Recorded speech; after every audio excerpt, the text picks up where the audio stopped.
Hi, I'm Kristen, and today I'm going to tell you why I traded in my Bernina 770 QE machine. So guys, if you have watched the channel at all before, you might have clocked the fancy Bernina machine that I used to have sitting here. I've had it for maybe less than a year, so I bought it last summer, ex-display. And that might have made a difference. I'm not sure. So before I talk about the story about how I got the Bernina and why I fell out of love with it and traded it in, I do want to just do a little caveat. I don't know, just say, look, this is my personal experience with my one Bernina machine that I've ever sewn on. So it's about this one machine that I had, and it's my personal experience. I wasn't gifted anything by any company, either Bernina or or the machine that I've traded it in for. It's all my money and my opinion. So if you are a Bernina fanatic and you love them, that's cool. I've got no problem with that. I'm not making the video because I hate Berninas. I'm making this video mostly because not loving my Bernina made me feel a bit stupid. So I'm just thinking there might be some other folk out there with a similar experience, maybe not with a Bernina, maybe with another machine, you know? And so I just kind of wanted to tell you this story. It's basically just a story of my experience. And if it helps you to feel less bad about not liking a machine or liking one over another or whatever, then that's really all it's for. Okay, so the story kind of starts, obviously, when I bought the Bernina. First things first, I didn't do a whole lot of research. So I'm going to show you a little video that I filmed for TikTok that kind of explained the story of how I ended up buying the machine in the first place. So my husband has this really annoying habit of looking over my shoulder at my phone all the time. And he was doing it the other day, and he saw sewing machines on the screen. And he's like, well, you're not buying a new sewing machine, are you? And I was like, no, I'm not. I'm actually searching for a ruler foot. So I was searching for a ruler foot for my Janome machine because I'd seen a video by Tiny Orchard Quilts, and she was quilting with rulers. And I was like, I want to try that. So I was searching, trying to find a ruler foot for my machine. But of course, you know, the websites that those are on have pictures of sewing machines, so that's where he got it. So of course I was offended and thinking, oh, people just think I spend loads of money on loads of stuff all the time. And then, of course, in the wee hours later on, what did I start doing? Googling best sewing machine for quilters, find all of these features, find Bernina, find Quilter's edition, convince myself that the only machine worth buying is a Bernina 770, but like the price tag's way too high. I'm not even in the market for a sewing machine. I'm not buying a sewing machine. But I do have the habit of, I'm in a bit of an insomniac. I have a habit of staying up late and just Googling whatever is like, you know, in my head. And so this was in my head now because he put it there.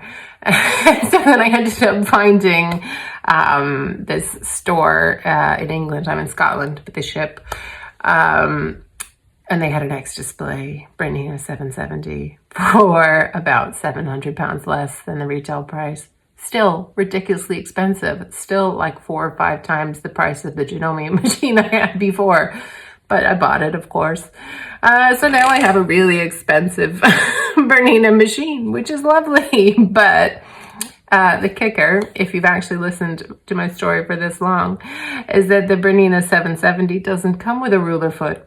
So if I want to learn how to quilt with rulers, I still need to buy a £100 foot as an added accessory. So all I can say, husbands out there, is please stop looking at your wives' phones. It ends very badly for everyone involved. But I will enjoy it.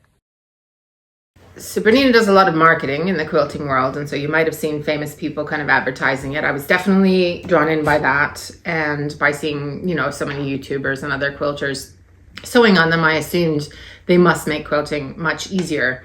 So from what reading that I did do before I bought the machine, The things I was looking forward to were the large throat space. My previous Janome 4300 QDC, I think it was.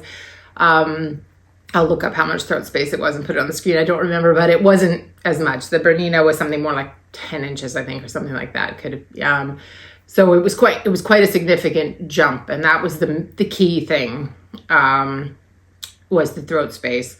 The other things that I liked, that I read about or thought I would like, was the stitch regulator for free motion quilting. So it's meant to like make it easier for you to keep your stitches a set length. So I'll get back to that. Then the other ones were the larger bobbin. So Bernina's got these jumbo bobbins, so you run out of bobbin thread less frequently. And then a sensor that was supposed to tell you when you're running out of bobbin thread and things like that. The other one that I'm not sure I knew about before I bought was the hover foot thing. Maybe I did see that before I bought, actually, that the foot will kind of, if you press put it in the needle down position, it's like a setting you have to choose, the foot will lift and hover when you stop so that you can pivot and turn and stuff, and I really liked that. So after I got the machine, I already had issues. So this is where it might be about the machine being X display. I'm not sure. So when I traded it in, the dealer told me that it was a 4-year-old machine. Now, when you think, and I bought it a year ago, right? So when you think X display, I suppose you kind of think it's got light use, but I guess if it's been the display model for 4 years, maybe they used it in a class, who knows? You know, it might have had more wear and tear than I thought it had. So that's one point. But anyways, when I got it, it was just constantly giving me warnings that the bobbin thread was going low when it wasn't. It was a full bobbin, for sure. It was a full bobbin. And I was reading the manual, and I was watching YouTube videos and trying to figure out what I was going wrong. And eventually I just had to phone the place where I bought it, and they told me to send it back, and they fixed something. They didn't tell me what it was. Something they said was fairly common, but I had to send it in to them to get it fixed. And they sent it back, and then that wasn't happening quite so often. It did happen the odd time that it would tell me the bobbin thread was out of thread, and it wasn't. But it wasn't like it was a really frequent occurrence when I first got the machine, so it was really kind of frustrating. And I think that was that first issue. Now, I could accept that it was something was wrong, they had to fix, and I'd bought X display, but I mean, that was the beginning of my kind of buyer's remorse. It was quite early on, and I was kind of like, that's just, it doesn't run as smoothly as I thought it would. You know, you buy an expensive machine and you think it's going to, you know, all the little niggly problems you might have had with your old machine are going to disappear, and this is going to be, you're going to be the best quilter ever kind of thing. And there was a bit of a learning curve. The things that I liked about it the whole time, never changed, was the throat space. It was brilliant. And the hover foot feature, which I really, really liked. So I was looking for that in the new machine that I traded up to, or down to, or whatever. The other thing I liked was that it wasn't as loud and clunky sounding as my older Janome machine. So it was a quieter machine, still like not noiseless, obviously, but it was quieter. So that was definitely a good point to it. I made lots of quilts on this machine, okay? So I'm not totally knocking it. It just didn't make things as easy as I thought they would. And maybe that was a silly thing to think, because this is a complicated machine. Maybe I needed to spend more time watching educational videos about how to use it properly, possibly. But I found that it was just a lot more fiddly than I expected it to be. More fragile, probably would be the word. My Janome that I didn't have sort of features on it that I wanted, like the throat space and things like that, it just didn't cause me the same kind of issues where I had to stop and start a project as often as the Bernina did. So a few of the issues I had were fairly often, and maybe there was a user error in it, I don't know, but fairly often the thread would get caught around the hook. So when you take the bobbin case off, the bit that the thread actually goes in, you take that off, there's a silver hook, and then you take that out, and then there's these little silver things behind the hook. I don't know the names for them, but they would frequently be a piece of thread sort of looped around that. And so you'd get this error with the gears, or occasionally if it was really bad, you'd get one that said 1010 Maindrive sync error with a blue screen. Is really scary. And you think your machine is broken. But if you take this thing off and take that bit of thread out and put it all back in again, then it would work fine. But it happened often enough. Like, I'm not going to say every day, but at least every week, and probably several times a week. So again, I don't know. It could be something I was doing or using the wrong thread or whatever, but it just felt like it shouldn't get looped up like that so often. You shouldn't have to be taking things apart so often. So that I didn't like. The other thing I wasn't in love with was that I needed to use leaders when I was piecing. So I know lots of people do that, and you can make bonus quilts and all that cool stuff. But with my previous machine, I'd never had to do that. So if I didn't do that on the Bernina 770, not every time, but often, it would, like, the corner of it would get sucked into the stitch plate, and then you'd have to take the stitch plate off and cut the thread and take it, it's just kind of really annoying. And I know that's a common thing that people do, they use the leaders, but I wasn't used to it, and I found it annoying. And this new machine that I've got, I'm not trying to keep it secret. It's a faff. But I'll talk about it a little at the end, but I'm not saying the name of it loads because I'm not going to do a review right now because I've only recently purchased it. So anyway, but on the machine I've got now, I'm not noticing that I need to do that in order for it not to get, like, I've not had anything. So, but again, I've only had it a week. I've not had anything so far get pulled down into the stitch plate. The other thing, which I kind of expected it to do, so I thought there was something, and maybe I read it wrong, or maybe I was supposed to do it manually or something, but I kind of understood that the 770 was supposed to have a sensor and realize which foot I was putting on. And I thought maybe even which stitch plate, but it didn't, because it had like a straight and a 9mm stitch plate, so for zigzags and stuff. But I don't think it did. So sometimes it would know, for example, when if I plugged in the stitch regulator or a zigzag foot, and it would change on the display, but sometimes it wouldn't. And that doesn't matter so much, but the main issue was that there was no warning or fail safe for if you tried to do a stitch that either your foot or your stitch plate couldn't do. So I can't count the numbers of times that I tried to do a zigzag stitch on the straight stitch plate and broke the needle. And I just feel like with that expensive a machine, there should be something that tells you not to do that. And with the faff that I've got now, it does. So that was a bit, I don't know, I guess the stitch plate thing, probably they didn't say it was going to do that, and I just needed to pay attention. But the feet, I was sure there was something about it being smart and knowing which foot you had on. So it could have been, again, that this was an older X-Display machine and maybe it wasn't working right, or I hadn't set up the settings right, or whatever. But it wasn't intuitive anyways, if that's a feature. It was something that it would have taken some time for me to figure out how to do. Now, the issues that I had with the bobbin sensor at the beginning, they were fixed largely, but still I would have it tell me I was out of bobbin thread when I was not even remotely out of bobbin thread. And I think that's a common thing for some machines, but if you're I was upgrading from a machine that didn't have a bobbin thread sensor to one that did. And so it was like a big selling feature, and it kind of wasn't that useful because it didn't ring true. The bobbin wasn't actually running out. So yeah. So it just wasn't as useful as I thought it was going to be. Another thing that I thought I would like about the Bernina 770 that I ended up not liking was the front-loading bobbin. So on my Janome and on the machine I have here, it's a top-loading bobbin, so it's right there where the stitch plate is. And the Bernina's, it's on the side, so I'll show you the difference in a picture. And that makes sense if you have the machine up here. But for me, with this, so I've got the horn cabinet table, and I've got this sort of Perspex, whatever it is, flatbed.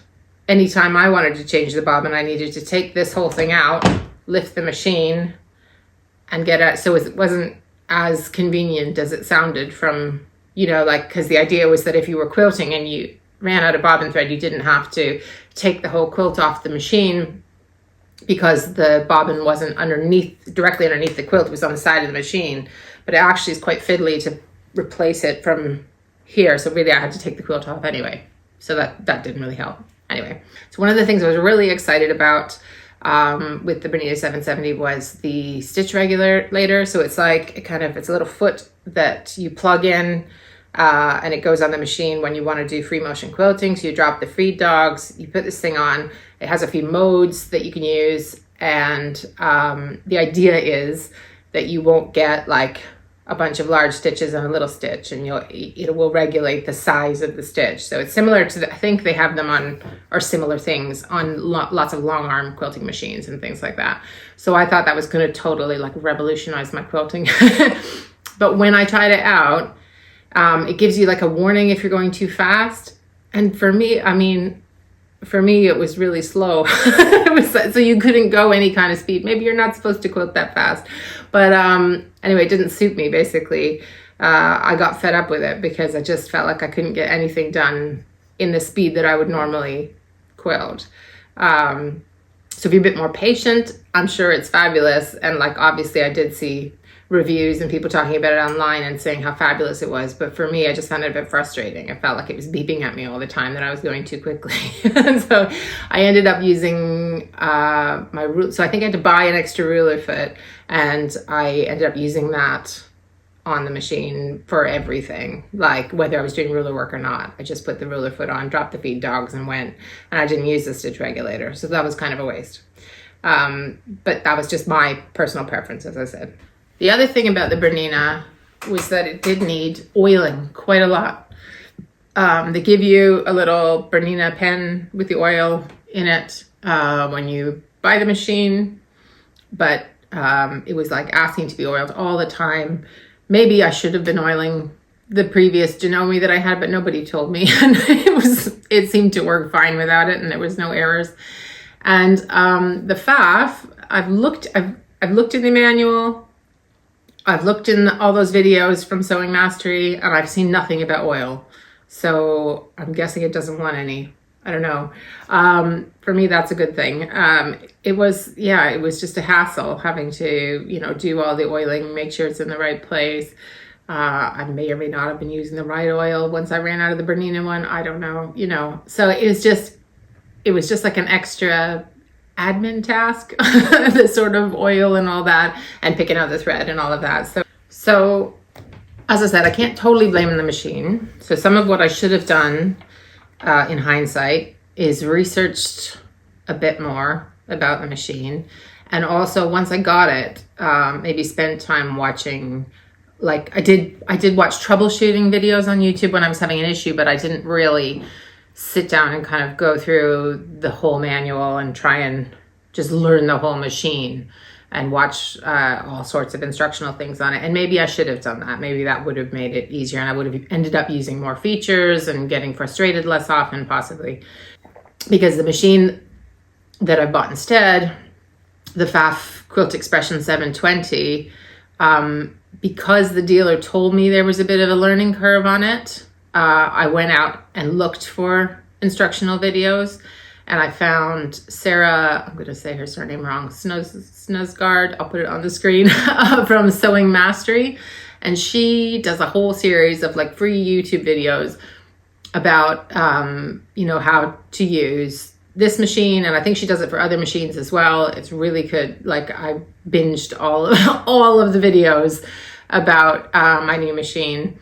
And I found it really useful, and it's given me so many different ideas for different things I could do with the different stitches. I probably had all those stitches on the Bernina 770, or at least some of them, that I never used because I didn't look into it. So there's a degree to which it's not the machine, it's the user and how much I kind of engaged with it with that one. But anyway, there are resources out there. So that would be the first thing, I guess. If you've got a machine, don't rush out and trade it in, maybe watch some videos. But I was getting really frustrated with mine. So Anyway, I've gone through all these issues that I had with the Bernina, but I'm still sewing on it.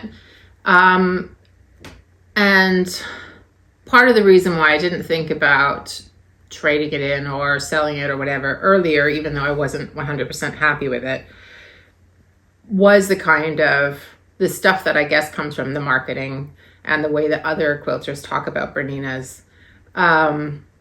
So I kind of felt like, because I wasn't totally in love with the machine and it didn't, totally make me feel like an amazing quilter, that must mean there's something wrong with me. I'm not a very good sewer. I'm not a very good quilter. I'm not very good at using the machine, because the people who know how to use it properly love it and they can do amazing things with it. So that was it was a kind of a bit of a shame, I guess, really, of not loving it as much as I thought I should. So if you've seen previously in that TikTok video where I talked about buying it, I was saying I loved it, but I'm pretty sure even then I was having those issues with the Bobbin Sensor, and I was feeling kind of, was this the right choice? Should I have done this? So yeah, it was kind of I need to be with the cool kids who like the Berninas and that kind of thing.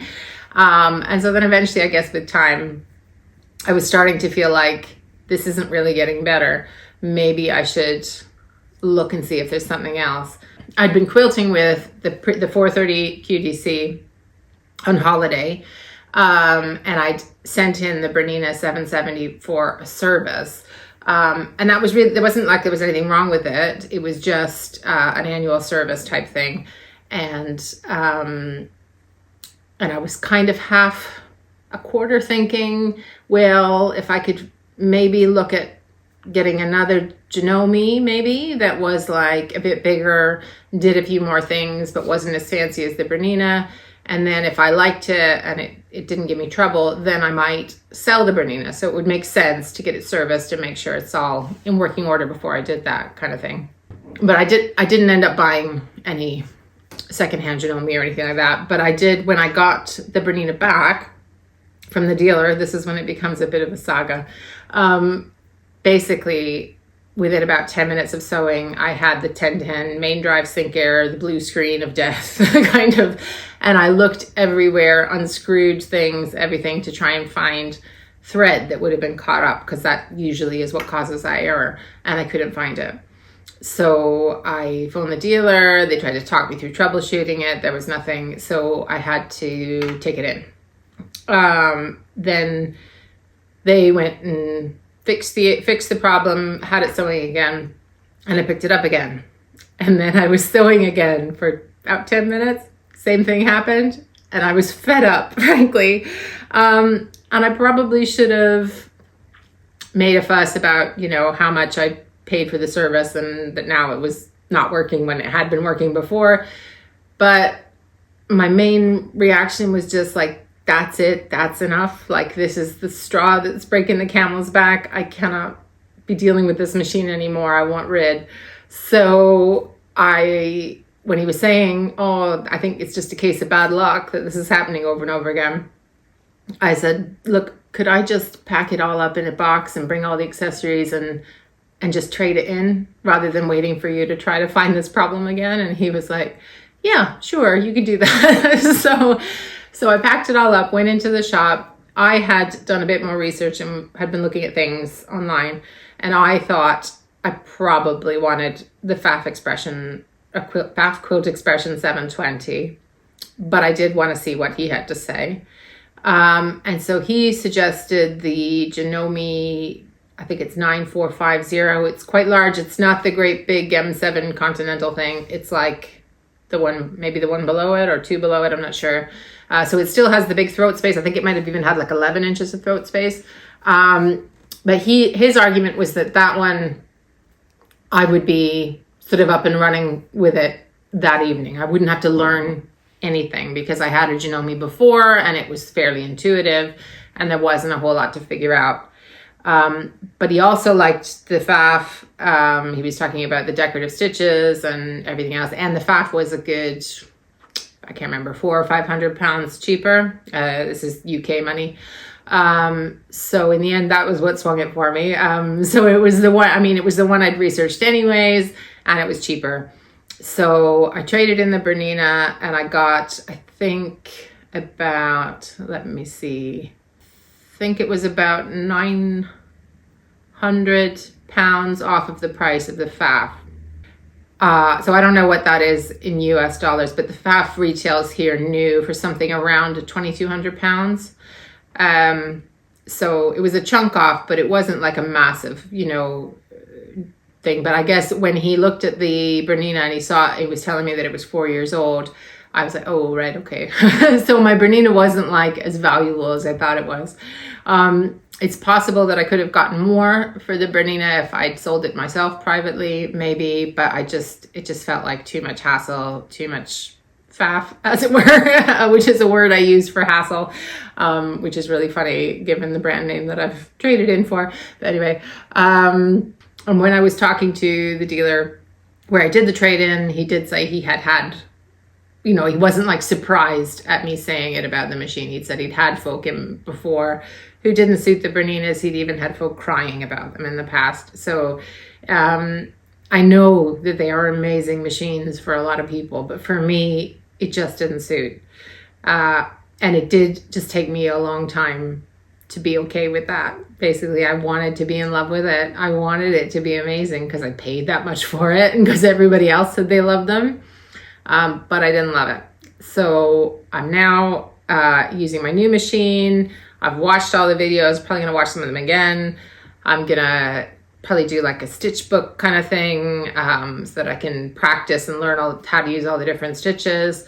But the things that I've had to learn that are different about this machine to either the Bernina or the Janome were relatively easy to learn. And although the dealer was saying it might take me longer to learn this machine than the other Hire and Janome he was talking about, I didn't find it was that difficult.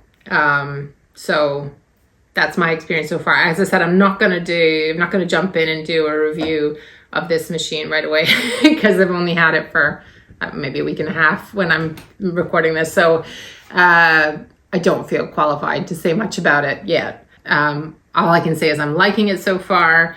I've not had any big issues or errors or things like that. So all good so far, basically. So I know it's been a lot of me talking and it's just a lot of my opinions, but hopefully it'll be helpful to either someone who already has one, or if you're thinking about buying one, you're not sure, just maybe spend a little more time than I did looking into it. I don't know. I'm really not trying to put anyone off of either a machine they're thinking of buying or one they already own. That is not the point of this. The point of this is that you may have bought something with the best intentions and with the best advice even from other people, thinking it was going to be a really great change for you, and it might just not suit you. Like sewing machines are probably a little bit like cars. I don't actually drive, so again, this could be a terrible analogy, but like there'll be some cars that suit some drivers and not others because they're higher, they're lower, they're manual, they're stick shift, they're whatever, you know. And sewing machines are probably a bit like that. So if the one you've bought isn't working, you know, maybe there is a point where you kind of go, I'm going to stop battling with this thing and I'm going to find something that suits me better. And I'm, you know, even though I probably am out of pocket, well, definitely out of pocket from having bought the Bernina and now changing, I'm happy. I'm happy I've done it. So I no longer have this kind of Bernina envy, desire, whatever. You know, I've had the Bernina and it's not for me, so that's fine. And now I'm trying this one. If I later decide I don't like it, I'll try something else. That's fine. But yeah, so I'm kind of much happier with where I am with my sewing machine at the moment, and happy I traded in, and just wanted to share the story. That's it. So if you like videos like this, please do subscribe, hit the bell for notifications, and leave me a comment. Let me know what you thought. Thanks so much for spending time with me. Bye.